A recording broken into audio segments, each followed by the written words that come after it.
Welcome to Zombie Thanksgiving Lesson 2. In this lesson, we're going to see how we can take our sprites, move them around the screen, and more specifically, have them actually bounce around the screen. So let's get to it.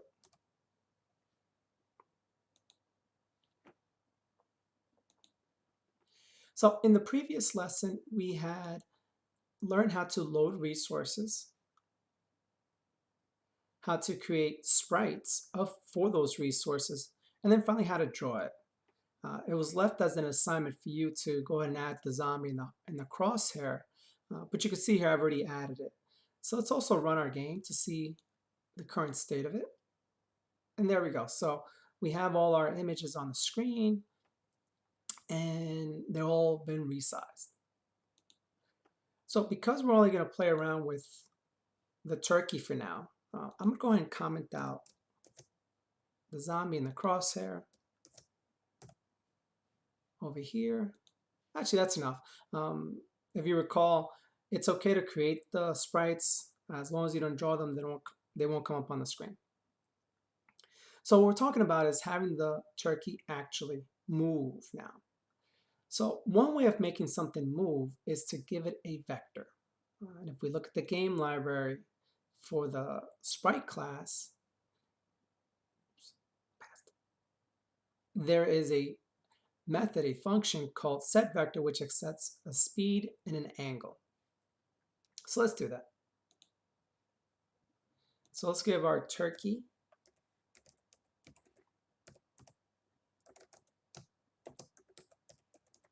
a speed of 2, and let's say an angle of 45.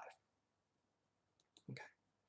And I'm going to do a common mistake, which is, okay, so you set the vector, you go to run your program, you look at it again, it's not moving. That's because now instead of drawing, if you go back to the sprite, there's actual move command. So let's change that. So turkey, move. Let's go here. And you see that it moves. But it goes completely off the screen, which for some games, it's going to make sense to simply do that kind of motion, just to kind of move. But for our game, we wanted it to bounce around the screen.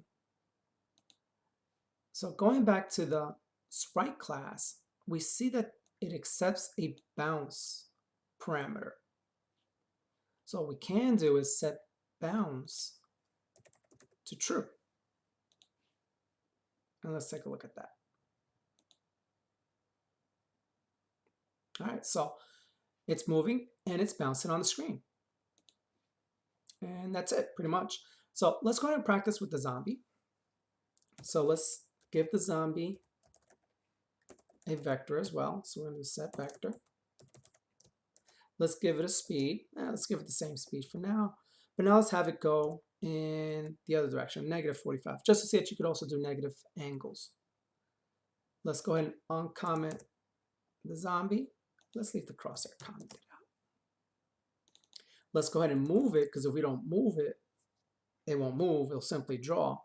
And if we don't put true, it won't bounce. It'll go off the screen.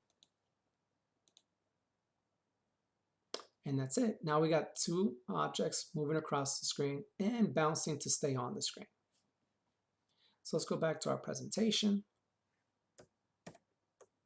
And this was a pretty straightforward lesson. You learned a couple more functions of sprite, which is the set vector and the move. And then the move that has an additional optional parameter of bounce, which if you set to true, keeps the image on the screen. Enjoy.